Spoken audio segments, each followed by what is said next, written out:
안녕하세요. 책 읽어주는 여친입니다. 제가 책 읽는 것도 좋아하지만 시도 좋아해서요.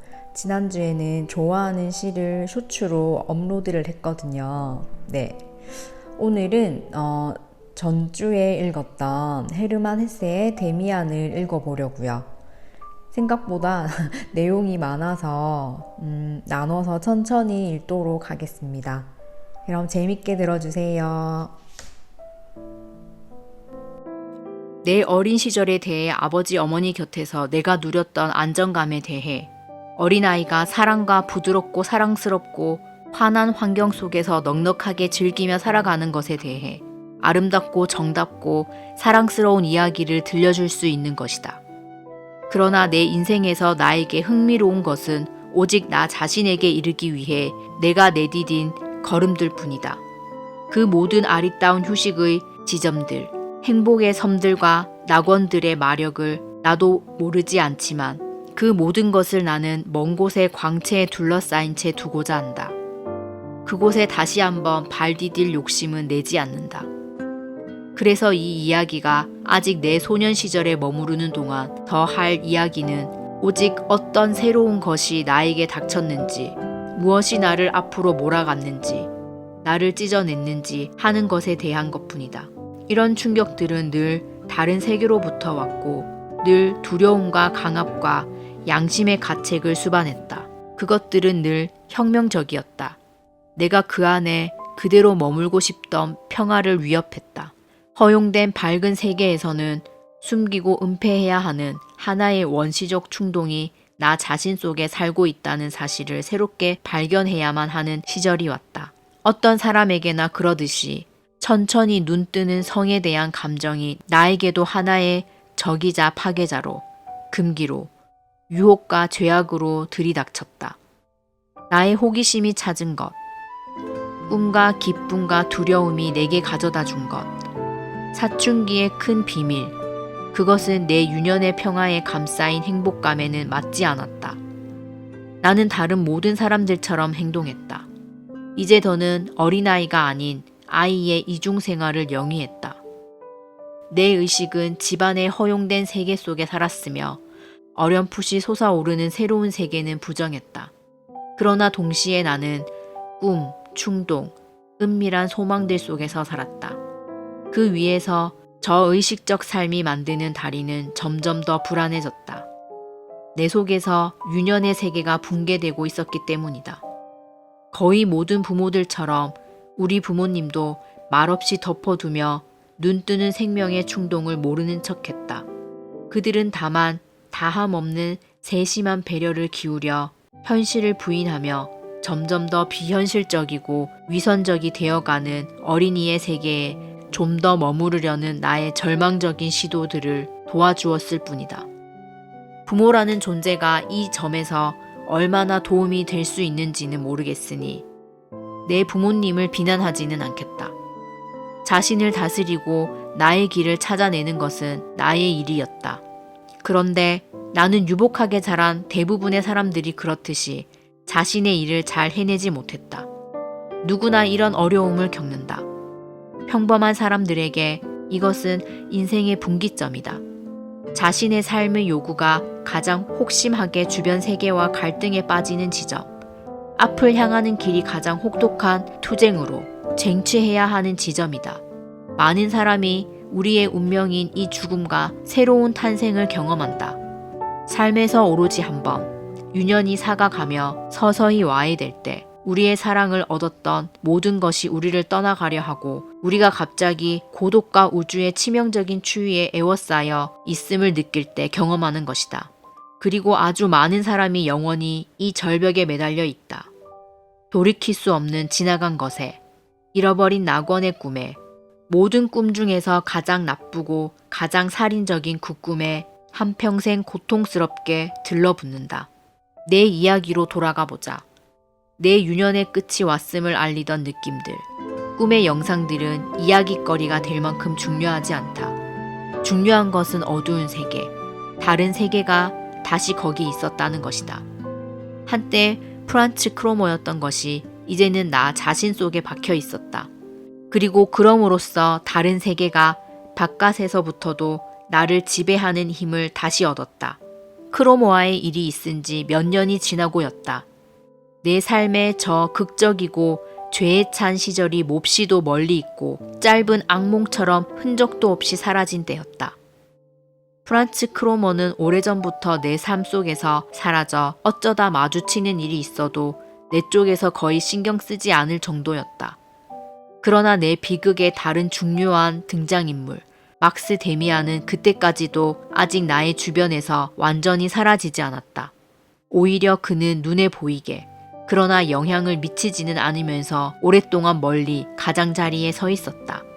그러던 그가 비로소 다시 서서히 가까이 다가섰고 다시 힘과 영향력을 발산했다. 그 시절의 데미안에 대해 내가 무엇을 아는지 떠올려 본다. 1년 남짓 그와 한 번도 이야기하지 않았던 것 같다. 내 쪽에서 그를 피했고 그는 결코 재촉하지 않았다. 언젠가 우연히 마주쳤을 때 그는 고개를 끄덕여 주었다. 그 다음에는 이따금씩 그의 다정함에 냉소와 묘한 비난의 섬세한 울림이 섞여 있는 것처럼 보였다. 그렇지만 그것은 내 상상이었을 수도 있다. 내가 그와 함께 겪은 사건이며 그가 당시 나에게 행사한 기이한 영향력은 그나 나나 모두 잊은 듯 했다. 나는 그의 모습을 생각해내려 한다. 그러니까 이제 그를 떠올려 보니 그럼에도 그는 거기 있었고 내가 그의 존재에 주목했음을 알겠다. 그가 학교에 가는 모습이 보인다. 혼자 아니면 키 큰 학생들 사이에 있는 모습이. 자신의 공기에 에워싸여 자신의 법칙들 아래 살면서 낯설게, 외롭고 고요하게 그들 사이에서 성자처럼 거니는 모습이 보인다. 아무도 그를 사랑하지 않았다. 아무도 그와 친해지지 않았다. 단 한 사람, 그의 어머니 빼고는. 그런데 어머니와도 그는 어린아이처럼이 아니라 성인처럼 교류하는 듯 보였다. 선생님들은 그를 될 수 있는 대로 가만히 내버려 두었다. 그는 좋은 학생이었지만 누구의 마음에도 들려고 하지 않았다. 이따금 그가 어느 선생님에게 어떤 말을 하거나 주석을 달거나 항변을 했다는 소문을 들었다. 그것들은 더할 나위 없이 날카로운 도전이요 비꼼이었다. 두 눈을 감고 떠올려 본다. 그의 모습이 보인다. 그곳이 어디였던가? 그렇다. 이제 다시 그곳이었다. 우리 집 앞 골목이었다. 그곳에서 하루는 그가 손에 수첩을 들고 서서 그림을 그리는 것을 보았다. 그는 우리 집 현관문 위에 새가 있는 오래된 문장을 그리고 있었다. 그리고 나는 어느 창가에 서서 커튼 뒤에 몸을 숨기고 그를 바라보았다. 문장을 향한 그의 주의 깊고 서늘하고 환한 얼굴을 몹시 놀라워하며 바라보았다. 그것은 어른의 얼굴, 연구가 혹은 예술가의 얼굴, 뛰어나고 의지로 가득하며 이상하게도 환하고 서늘한 무엇을 아는 두 눈을 지닌 얼굴이었다. 또다시 그의 모습이 보인다. 얼마 지나지 않아서 거리에서였다. 학교에서 돌아오는 길에 우리 모두는 쓰러진 말 한 마리를 에워싸고 서 있었다. 말은 농가에서 쓰는 수레 앞에서 끌채에 아직도 매인 채 무언가를 찾는 듯 간신히 열린 콧구멍으로 숨을 헐떡거리며 어딘가의 상처에서 피를 흘리고 있었고 말의 옆구리께에서는 거리의 하얀 먼지가 천천히 검붉은 피를 빨아들이고 있었다. 나는 메스꺼워서 그 광경에서 몸을 돌렸을 때 데미안의 얼굴을 보았다. 그는 앞으로 밀고 나와 있지 않았다. 편안하고 상당히 멋지게, 그에게 어울리게 멀찍이 뒤쪽에 서 있었다. 그의 시선은 말의 머리를 향해 있었고 다시금 그 깊고 고요하고 거의 광적이지만 격정적이지는 않은 주의력을 띠고 있었다. 나는 오래 그를 바라보지 않을 수 없었으며 비록 분명하지는 않았지만 무언가 매우 독특한 것을 그때 느꼈다. 나는 데미안의 얼굴을 보았다. 그가 소년의 얼굴이 아니라 어른의 얼굴을 가졌다는 것뿐만 아니라 더 많은 것을 보았다. 보았다고 혹은 감지했다고 믿었다. 그것이 남자의 얼굴만은 아니며 또 다른 무엇이라는 것을. 여자의 얼굴도 그 안에 조금 들어있는 듯 했다. 특히 그 얼굴은 내게 한순간 남자답거나 어린이답지 않고 왠지 수천 살은 된 것처럼, 왠지 시간을 초월한 듯 우리가 사는 것과는 다른 시대에 인장이 찍힌 것처럼 보였다. 짐승들 아니면 나무들 아니면 별들이 그렇게 보일 수 있었다.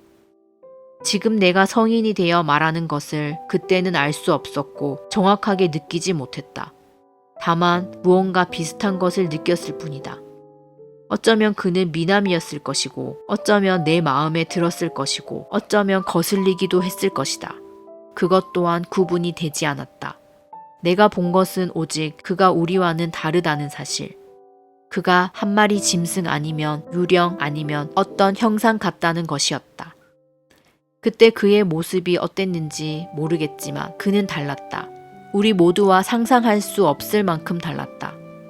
더는 기억이 나지 않는다. 어쩌면 이만큼도 부분적으로는 나중의 인상들에서 재구성한 것인지도 모르겠다. 몇 살 더 나이가 들었을 때에야 비로소 나는 마침내 다시 그와 더 가깝게 접촉하게 되었다. 데미안은 교회에서 관습에 따라 받는 견진 성사를 또래들과 함께 받지 않았으며 그것에 대해서도 소문들이 당장 꼬리를 물었다. 학교에서는 그가 사실은 유대인이라고, 아니 이교도라고들 했다. 그리고 어떤 사람들은 그가 어머니와 함께 어떤 종교도 갖지 않았거나 어떤 황당하고 나쁜 소수 종파 소속이라고 생각했다. 그것과 연관해서 그가 어머니와 애인처럼 살고 있다는 의심도 받았던 것 같다. 추측컨대 이랬을 것이다. 그는 그때까지 아무런 신앙 없이 자란 것 같았다. 그런데 그 점이 그의 장래에 불이익을 초래할지도 모른다는 우려를 낳았던 것 같다. 어쨌든 그의 어머니는 또래보다 2년이 늦게야 그를 견진 성사에 참여시킬 결심을 했다. 그렇게 해서 그가 몇 달간 견진 교리 수업을 나와 같이 듣게 되었다. 한동안 나는 그와 완전히 거리를 두었다. 그의 일에 관여하고 싶지 않았다. 그는 너무나도 소문과 비밀에 쌓여 있었던 것이다. 그러나 무엇보다 거슬렸던 것은 크로모 사건 이래 내 마음속에 남아있던 의무감이었다. 그리고 바로 당시 나는 나 자신의 비밀들에 열중하고 있었다. 나에게는 견진 교리 수업을 들은 시기와 성 문제에 결정적으로 눈을 뜬 시기가 일치했다. 그리고 그 때문에 선의에도 불구하고 경건한 가르침에 관심 갖기가 힘든 상태였다. 신부님이 말하는 일들은 나로부터 멀리 떨어져 고요하고 성스러운 비현실 속에 놓여 있었다. 그것들은 대단히 아름답고 가치 있을지언정 결코 현실적이거나 자극적이지 않았음에 반해 성에 눈을 떠가는 일은 바로 목전의 현실이고 극도로 자극적이었다. 이러한 상태가 나를 수업에 무관심하게 만들수록 나의 관심은 막스 데미안에게 더 접근했다. 그 무언가가 우리를 묶어주는 것 같았다. 나는 이 끈을 댈 수 있는 대로 정확하게 따라가야겠다. 기억해낼 수 있는 한에서. 그것은 어느 이른 아침 수업 시간에 시작되었는데 아직 교실에 등불이 켜져 있을 때였다. 우리 종교 담당 선생님의 이야기가 카인과 아벨 이야기에 이르렀다. 나는 신부님 이야기에 거의 주목하지 않았다. 나는 졸렸고 거의 귀 기울이지 않았다. 그때 신부님이 목소리를 높여 카인의 표적에 관해 강하게 이야기하기 시작했다. 바로 그 순간 나는 무언가가 와 닿는 듯한 혹은 경고를 받는 듯한 느낌이 들었다. 시선을 드는데 줄지어 놓인 앞쪽 책상으로부터 데미안의 얼굴이 나를 향해 뒤로 돌려져 있는 것이 보였다.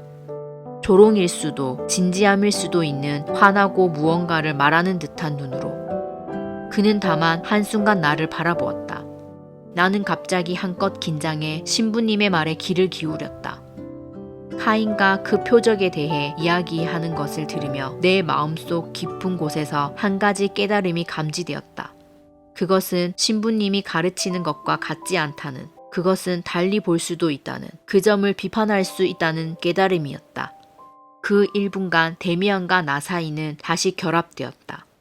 그리고 특이하게도 영혼이 서로에게 속해 있다고 느껴지자마자 그 느낌이 얼마나 마술처럼 공간으로도 옮겨가는지 나는 보았다. 그가 직접 그렇게 일을 만들 수 있었는지 아니면 순수한 우연이었는지 모르지만 당시만 해도 나는 우연을 확고하게 믿었다. 며칠 지나지 않아 데미안이 종교 수업 시간에 갑자기 자리를 바꾸어 바로 내 앞에 앉았다. 그러고는 다시 며칠 뒤 그가 다시 자리를 바꾸어 이제는 내 옆에 앉았는데 겨울 내내 그리고 봄이 다 가도록 그 자리에 그대로 앉아 있었다. 아침 수업 시간들은 완전히 변했다. 이제는 졸리거나 지루하지 않았다. 그 시간이 올 생각을 하면 미리부터 즐거웠다. 이따금씩 우리 둘은 집중하며 신부님의 말에 귀를 기울였다. 묘한 이야기, 이상한 격언을 나에게 시사해 주는 데에는 내 짝의 눈길을 한 번이면 충분했다. 그리고 내 마음속에서 비판이나 회의를 일깨우기 위해 내게 경고하는 데에는 그의 다른 시선 한 번, 아주 단호한 눈길 한 번이면 충분했다. 자주 우리는 나쁜 학생이었다. 수업을 전혀 듣지 않았다. 데미안은 선생님과 동급생들에게 늘 공손했으며 나는 그가 남자아이들 특유의 멍청한 짓들을 저지르는 것을 한 번도 보지 못했다. 커다랗게 웃거나 떠드는 소리를 듣지 못했다.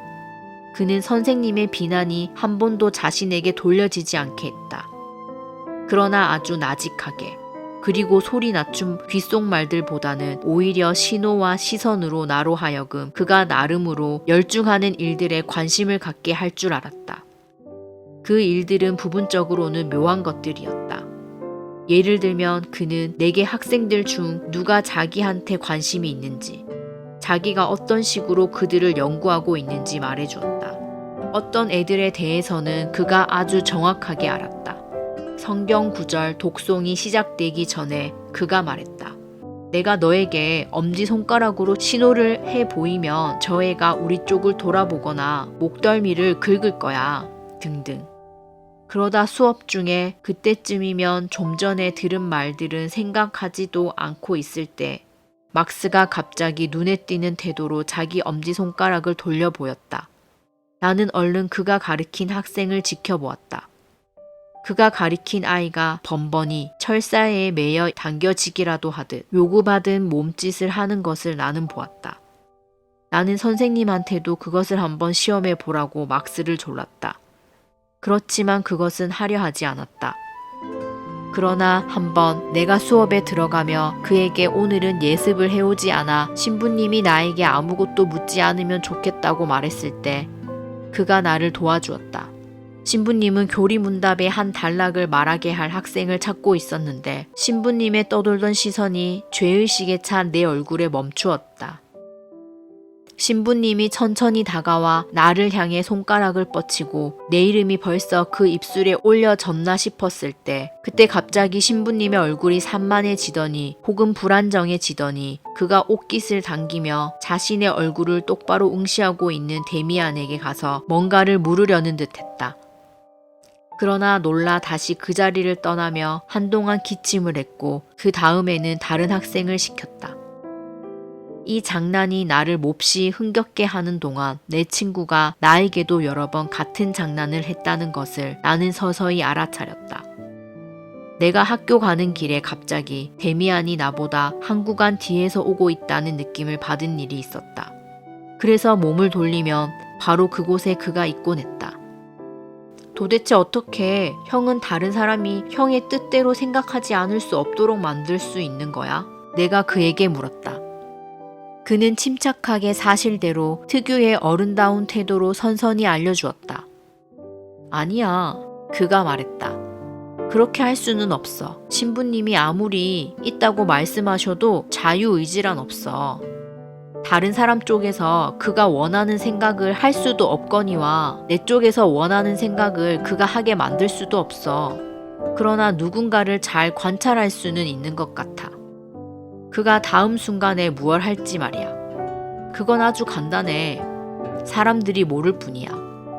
물론 연습이 필요하지. 예를 들면 나비 종류 중에는 어떤 나방들이 있는데 암컷이 수컷보다 훨씬 적어. 나비는 다른 모든 동물들과 똑같이 번식해. 수컷이 암컷을 수태시키고 그러면 암컷이 알을 낳지. 그런데 연구자들이 자주 실험해 본 바로는 이 나방들 중에 암컷이 한 마리 있으면 밤에 순나방들이 이 암컷에게 날아오는데 그것도 여러 시간 걸리는 곳에서 오는 거야. 여러 시간 걸린 곳에서 생각해봐. 이 모든 수컷들은 몇 킬로미터 밖에서 그 지역에 있는 단 한 마리의 암컷을 감지하고 추적해 오는 거야. 그것을 설명하려고들 하지만 어려운 일이지. 그건 일종의 후각 같은 무엇일 거야. 이를테면 좋은 사냥개가 눈에 띄지 않는 짐승의 자취를 찾아내 따라갈 수 있는 것처럼 말이야. 이해하겠지? 그건 그런 일이야. 자연은 그런 일로 가득하고 아무도 그걸 밝힐 수 없어. 이런 말은 할 수 있겠지. 이 나방들 가운데 암컷이 수컷처럼 흔했더라면 수컷들의 코는 그렇게 예민해지지 못했을 거라고. 수컷들의 코가 그렇게 예민한 것은 다만 스스로를 그렇게 조련했기 때문이야. 어떤 짐승이나 사람이 자신의 모든 주의력과 모든 의지를 어떤 특정한 일로 향하게 하면 그는 그것에 도달하기도 하지. 그게 전부야. 네가 알고 싶어한 일도 정확하게 같아. 어떤 사람을 충분히 자세히 바라봐. 그러면 그에 대해서 그 자신보다 네가 더 잘 알게 돼. 하마터면 독심술이란 단어를 입 밖에 내고 그로써 그렇게 오래전 일인 크로모아의 장면을 그에게 떠올리게 할 뻔했다. 그러나 그것은 이제 우리 둘 사이에 있는 이상한 일 가운데 하나이기도 했다. 그나 나나 결코 몇 년 전 그가 한번 그토록 심각하게 내 인생에 개입한 일을 아주 살짝 암시하는 일조차 없었다. 마치 그전에는 우리 사이에 아무 일도 없었던 듯 했다. 아니면 양쪽 모두 상대방은 그것을 잊었다고 굳게 믿는 듯 했다. 한 번 혹은 두 번, 심지어 우리가 함께 길을 가다가 그 프란츠 크로머를 마주칠 일도 있었다. 그러나 우리는 눈길 한 번 주고받지 않았다. 그에 관해 한마디도 하지 않았다. 내가 물었다. 하지만 의지는 어떻게 되는 거지? 자유의지란 없다고 말했잖아. 그런데 다시 오직 자기 의지만 확고하게 무언가에 쏟으면 된다고 말했지. 그러면 자기 목표에 도달할 수 있다고. 그건 앞뒤가 맞지 않잖아. 내가 내 의지의 주인이 아니라면 내 의지를 마음대로 이런저런대로 향하게 할 수도 없는 것 아니야? 그가 내 어깨를 툭툭 쳤다. 그것은 내가 그를 기쁘게 할 때마다 그가 하는 행동이었다. 네가 그걸 묻다니 훌륭해. 그가 웃으며 말했다. 언제나 물어봐야 해. 언제나 의심해야 하고. 그러나 일은 아주 간단해. 예를 들면 그런 나방이 자신의 뜻을 별이나 그 비슷한 곳까지 향하게 하려 했다면 그건 이룰 수 없는 일이겠지. 다만 나방은 그런 시도는 안 해. 나방은 자기에게 뜻과 가치가 있는 것, 자기가 필요로 하는 것, 자기가 꼭 가져야만 하는 것, 그것만 찾는 거야. 그리고 바로 그렇기 때문에 믿을 수 없는 일도 이루어지지. 자기 말고 다른 동물은 갖지 못한 마법의 육감을 개발하는 거야. 우리 같은 사람은 동물보다는 활동의 여지가 더 많고 관심도 더 크겠지. 그러나 우리도 얼마만큼은 정말 좁은 테두리에 매여 있어서 그걸 벗어날 수 없어. 상상 같은 건 해볼 수 있지. 이런저런 상상의 날개를 펼칠 수는 있겠지. 북극에 꼭 가고 싶다든가 하는 것을.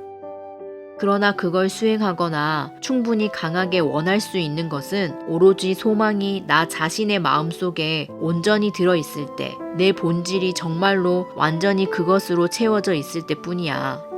그런 경우라면 너의 내면에서 명령하는 무언가를 네가 해보기만 하면 그럴 때는 좋은 말에 마구를 매듯 네 온 의지를 팽팽히 펼칠 수 있어. 예를 들면 내가 지금 우리 신부님이 앞으로 안경을 안 쓰도록 힘써 봐야겠다고 한다면 그건 안 될 일이야. 그건 그냥 장난이야.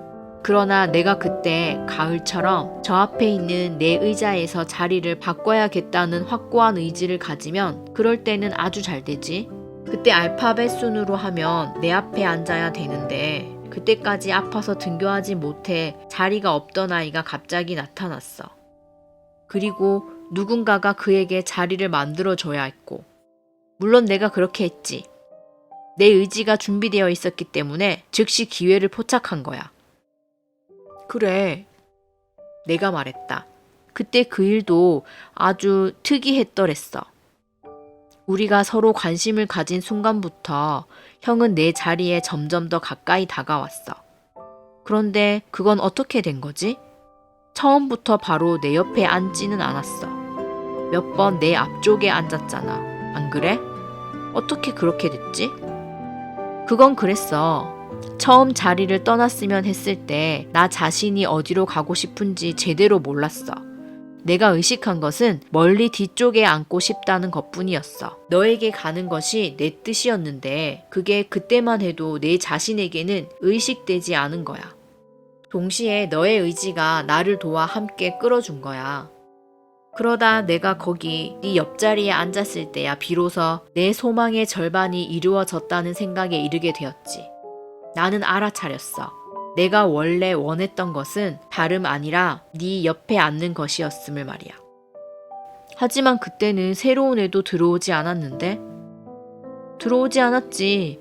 하지만 그때는 그냥 내가 원하는 것을 해버렸어. 재빨리 네 곁에 앉아버린 거지. 나하고 자리를 바꾼 아이는 다만 조금 의아해하며 그러라고 했어. 그리고 변화가 일어났다는 것을 신부님이 한번 알아차리기는 하셨는데 아무튼 번번이 신부님이 나하고 관계될 때면 남모르게 무언가가 신부님을 괴롭히는 거야. 내 이름이 데미안이고 이름이 D로 시작하는 내가 이름이 S로 시작하는 아이들 가운데 앉아 있는 것이 맞지 않다는 걸 아시거든. 그러나 그 사실이 의식 속으로까지 뚫고 들어가지 않는 거야. 내 의지가 거기에 맞서기 때문이고 내가 거듭거듭 그 점에서 그분께 장애가 되거든. 거기 뭔가가 맞지 않는다는 걸 거듭 알아차리시기는 하지. 그래서 나를 바라보고 연구를 시작하시는 거야. 그 선한 분이. 그러나 그때 내게는 단순한 방법이 있지. 매번 아주 똑바로 그분 눈을 들여다보는 거야. 그러면 거의 모든 사람이 못 견디지. 다들 불안해져. 만약 네가 누군가로부터 무언가를 얻으려 하고 느닷없이 아주 힘을 주고 똑바로 그의 눈을 쏘아 보는데도 그가 전혀 불안해하지 않거든 포기해. 그런 사람에게는 아무것도 잃을 수 없어. 결코. 하지만 그런 일은 아주 드물어. 내가 아는 사람 중에 그렇게 해봐도 아무 소용없는 사람은 사실 단 한 명뿐이었어. 그게 누군데? 내가 얼른 물었다. 그가 눈을 약간 가느스름이 뜨고 나를 바라보았다. 그는 생각에 잠기며 눈을 그렇게 떴다. 그러더니 그는 눈길을 딴 데로 돌리고 대답하지 않았다. 나는 몹시 궁금했지만 그 질문을 되풀이할 수는 없었다. 그러나 그때 그가 자기 어머니 이야기를 했다고 생각한다. 그는 어머니와 몹시 친하게 지내는 것 같았지만 나에게는 한 번도 어머니 이야기를 하지 않았고 나를 한 번도 집으로 데려간 적이 없었던 것이다. 그의 어머니가 어떻게 생겼는지조차 나는 잘 몰랐다. 당시 나도 이따금씩 시험을 해보았다. 그와 똑같이 내 의지를 무언가에 내가 그것에 틀림없이 도달하도록 한데 모아보았다. 나에게는 충분히 절실해 보이는 소망이 있었다.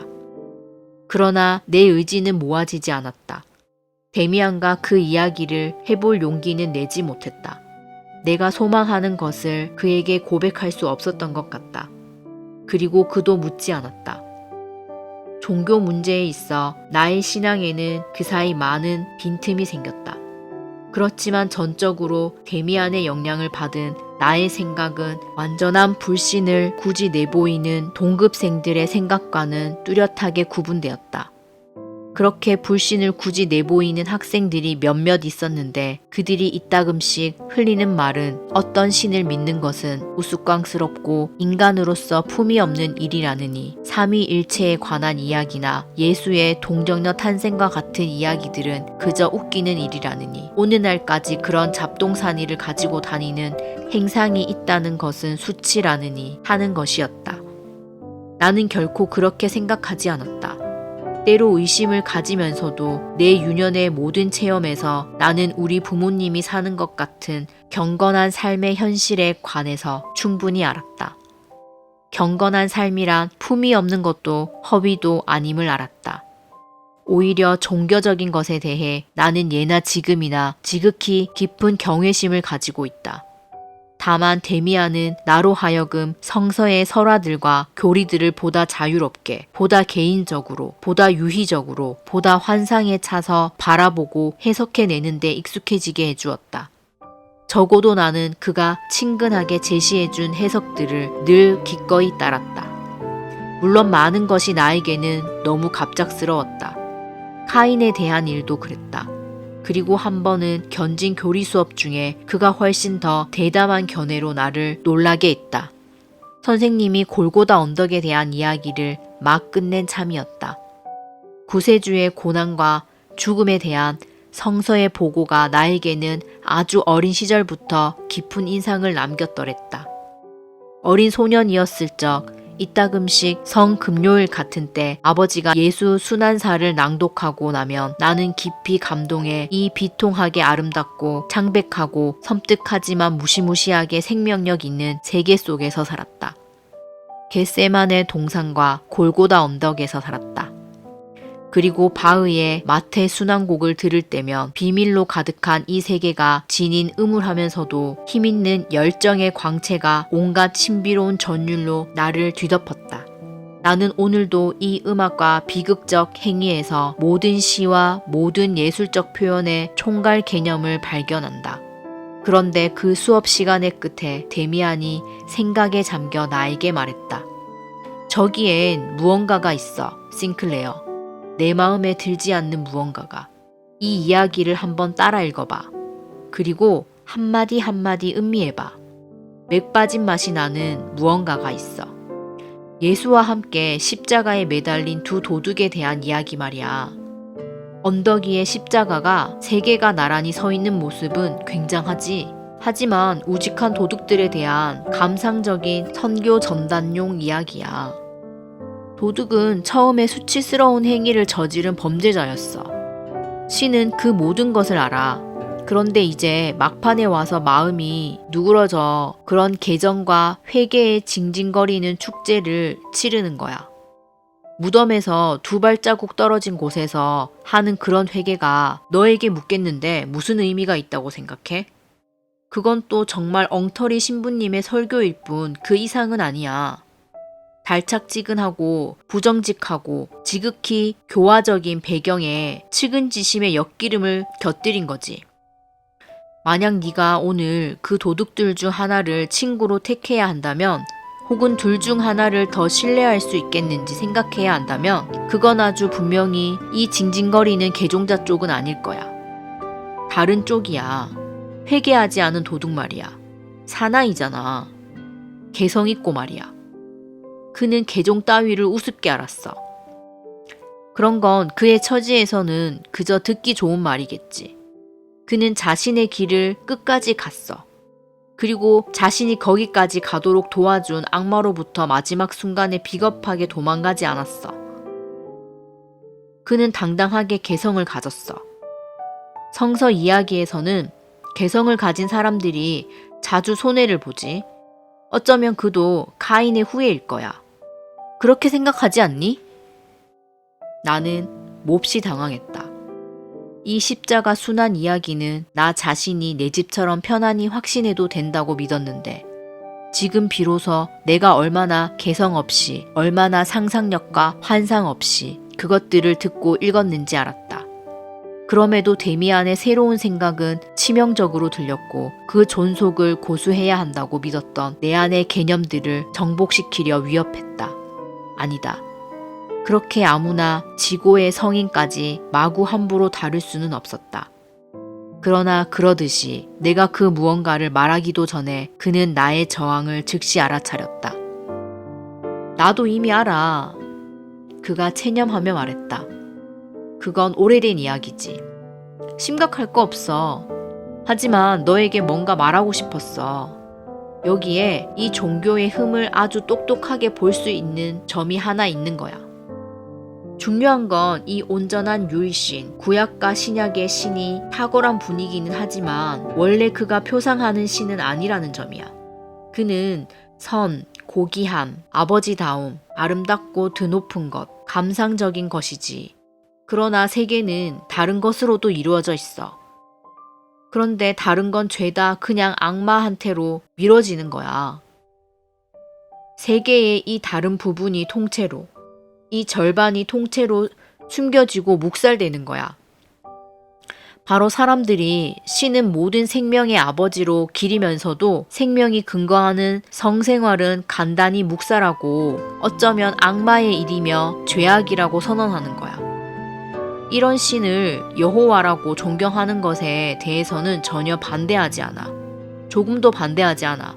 하지만 우리는 모든 것을 존경하고 성스럽게 간직해야 한다고 생각해. 인위적으로 분리시킨 이 공식적인 절반뿐만 아니라 세계 전체를 말이야.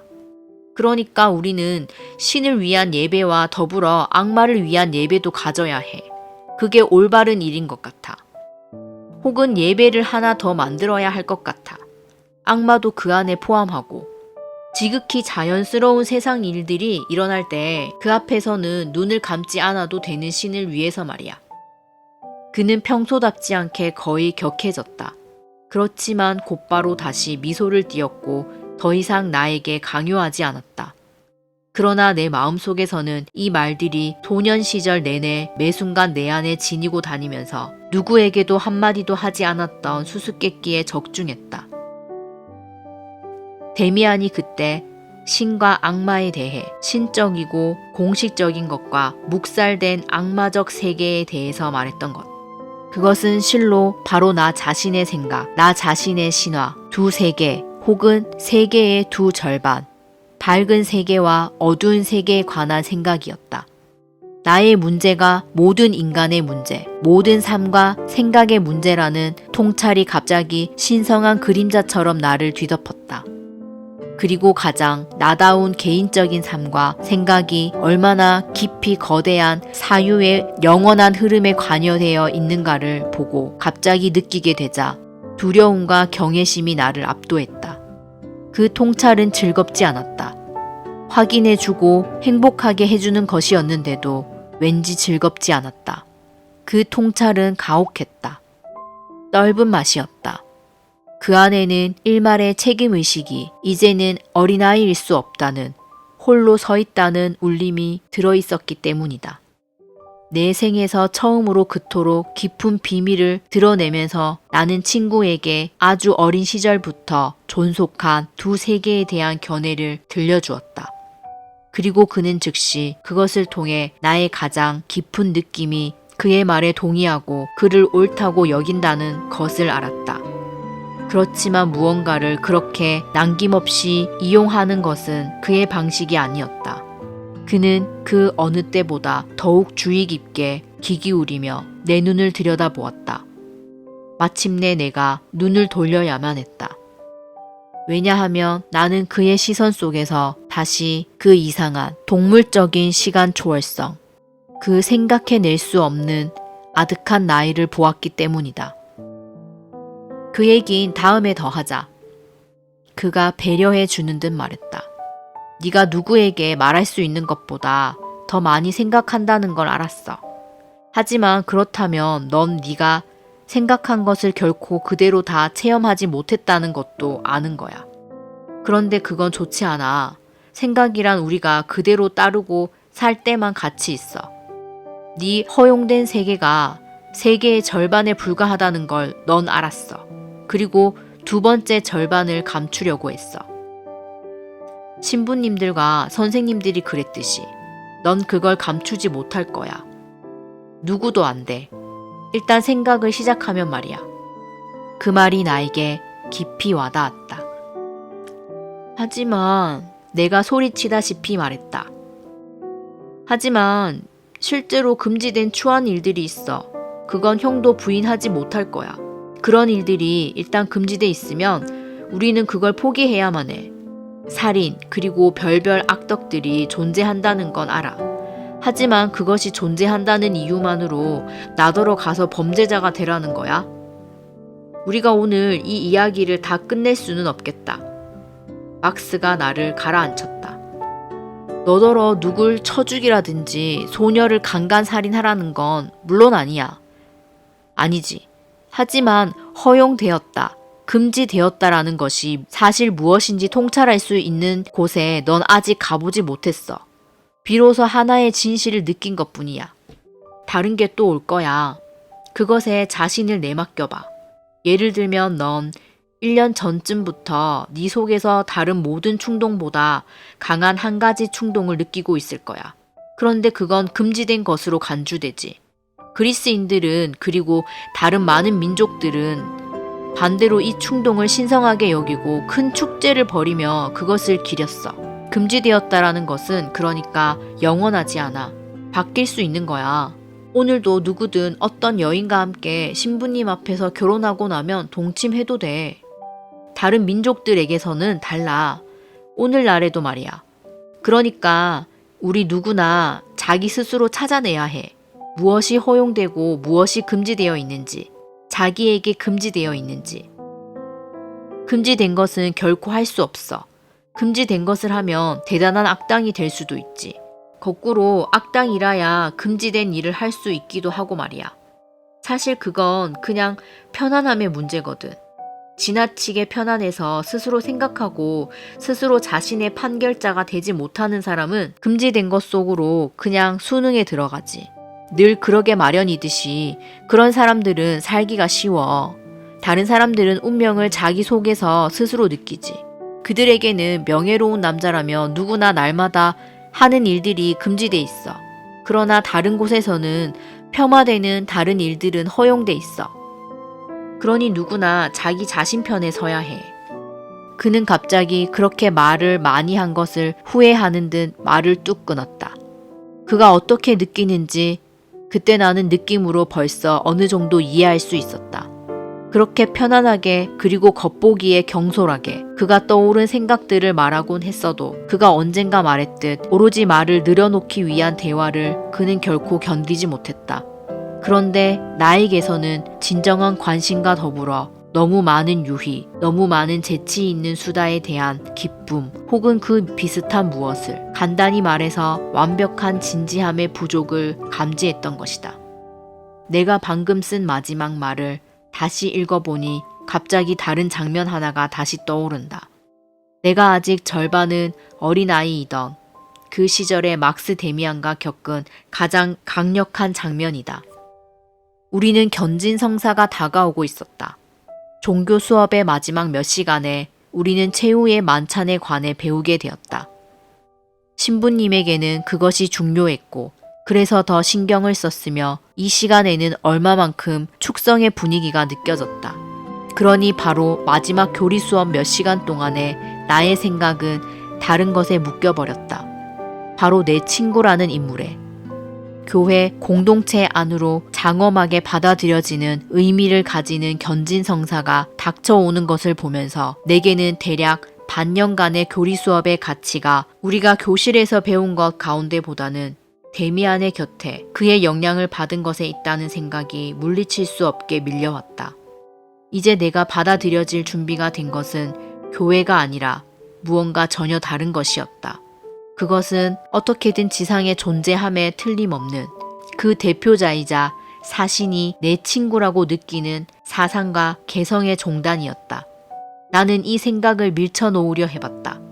그 모든 것에도 불구하고 견진성사 잔치를 어느 정도 품위 있게 경험하리라고 엄숙하게 생각했던 것이다. 그런데 그 품위는 나의 새로운 생각들과는 별로 어울리지 않는 것 같았다. 그렇지만 나는 내가 원하는 것을 하고 싶었다. 나 나름의 생각이 있었고 그 생각이 서서히 다가온 교회 축제에 대한 생각과 연결되어 나는 이 잔치를 다른 사람들과는 다르게 치를 준비가 되어 있었다. 나에게는 그 잔치가 데미안 덕에 알게 된 사고의 세계로 받아들여짐을 뜻할 터였다. 그 무렵이었다. 다시 한번 우리는 활발한 논쟁을 벌였다. 바로 교리 수업 전이었다. 내 친구는 단추라도 깨어진 듯 꽤 노숙하고 점잠 빼는 것이었을 내 이야기에 아무런 기쁨을 느끼지 못했다. 우리 이야기를 너무 많이 한다. 그가 서먹할 만큼 진지하게 말했다. 똑똑한 이야기를 늘어놓는 건 전혀 가치 없어. 아무 가치도 없어. 자기 자신으로부터 떠나는 건 죄악이지. 자기 자신 안으로 완전히 기어들 수 있어야 해. 거북이처럼. 그 직후 우리는 넓은 교실로 들어갔다. 수업이 시작되었다. 나는 주목하려고 애썼고 데미안은 그러는 나를 방해하지 않았다. 한참 뒤에 그가 앉아있는 내 옆쪽에서 무언가 이상한 느낌이 왔다. 마치 자리가 보이지 않게 비어버린 듯 일종의 공허 혹은 서늘함 혹은 그 비슷한 무엇이 느껴졌다. 그 느낌이 조여들기 시작했을 때 나는 옆쪽을 보았다. 그곳에 내 친구가 앉아있는 것을 보았다. 여느 때처럼 꼿꼿하고 바른 태도로. 그러나 그럼에도 그는 여느 때와는 아주 달랐다. 내가 알지 못하는 무언가가 그에게서 나왔고 무언가가 그를 에워싸고 있었다. 나는 그가 눈을 감았다고 생각했다. 그러나 그는 눈을 뜨고 있었다. 그 눈은 그러나 아무것도 바라보지 않았다. 보는 것이 아니라 굳어 있었고 내면을 향해 혹은 아주 먼 곳을 향해 있었다. 전혀 꼼짝달싹도 않고 그는 거기 앉아 있었다. 숨도 쉬지 않는 것처럼 보였으며 그의 입은 나무나 돌로 깎아 놓은 것 같았다. 그의 얼굴은 핏기가 없었고 돌처럼 고르게 창백했다. 갈색 머리카락만 살아있는 것 같았다. 그의 두 손은 물건처럼 돌이나 열매처럼 생명 없이 고요히 창백하고 까딱도 없이 그의 앞 긴 의자 위에 놓여 있었다. 그렇지만 맥없이 늘어지지는 않고 숨겨진 강한 삶에 에워싸고 있는 단단하고 훌륭한 껍데기 같았다. 그 광경에 나는 떨었다. 그가 죽었다 라고 나는 생각했다. 크게 소리내어 말할 뻔했다. 그러나 그가 죽지 않았다는 것을 나는 알았다. 나는 마법에 걸린 시선을 그의 얼굴에서 이 핏기 없고 돌 같은 가면에서 떼지 못했다. 그리고 나는 느꼈다. 저게 데미안이었다. 나와 함께 걷고 이야기하던 여느 때의 그는 다만 반쪽짜리 데미안이었다. 이따금씩 한 역할을 연기하는, 순응하는, 내키면 함께하는 사람이었다. 그러나 진짜 데미안은 저런 모습이었다.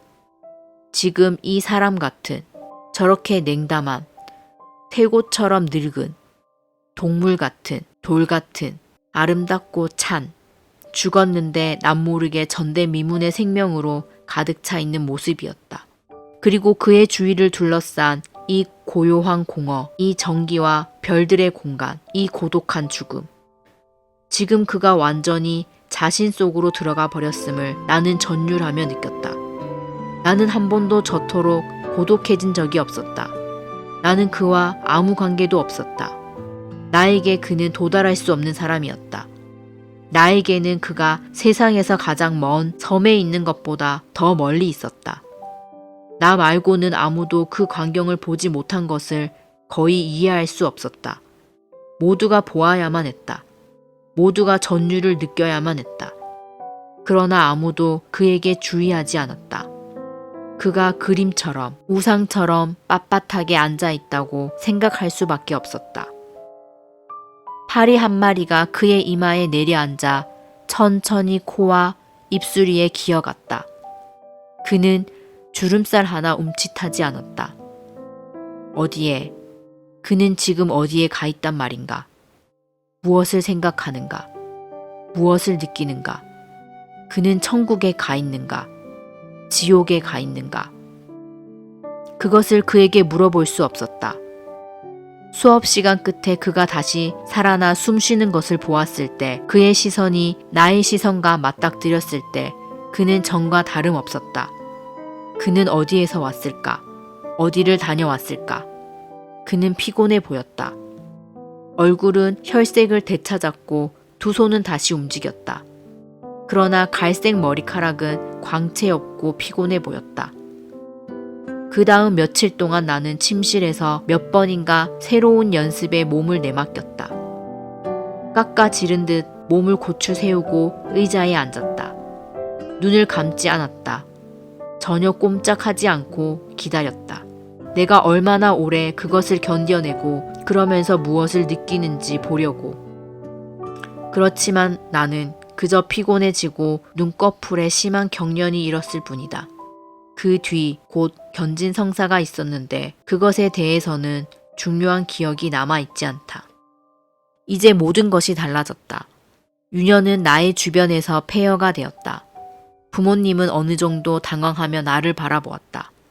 누이들은 아주 낯설어졌다. 각성이 나의 익숙한 느낌들과 기쁨들을 일그러뜨렸고 퇴색시켰다. 정원은 향기가 없었고 숲은 마음을 끌지 못했다.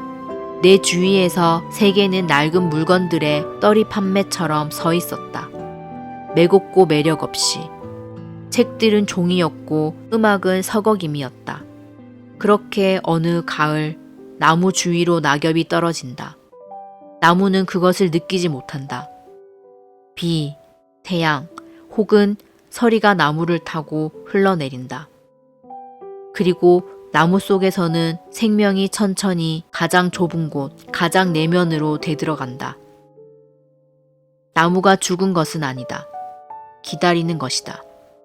방학이 지나면 다른 학교로 가기로, 처음으로 집을 떠나기로 결정되었다.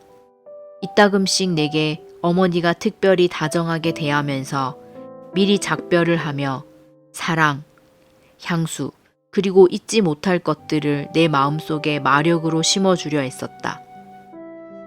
데미안은 여행을 떠났다. 나는 혼자였다.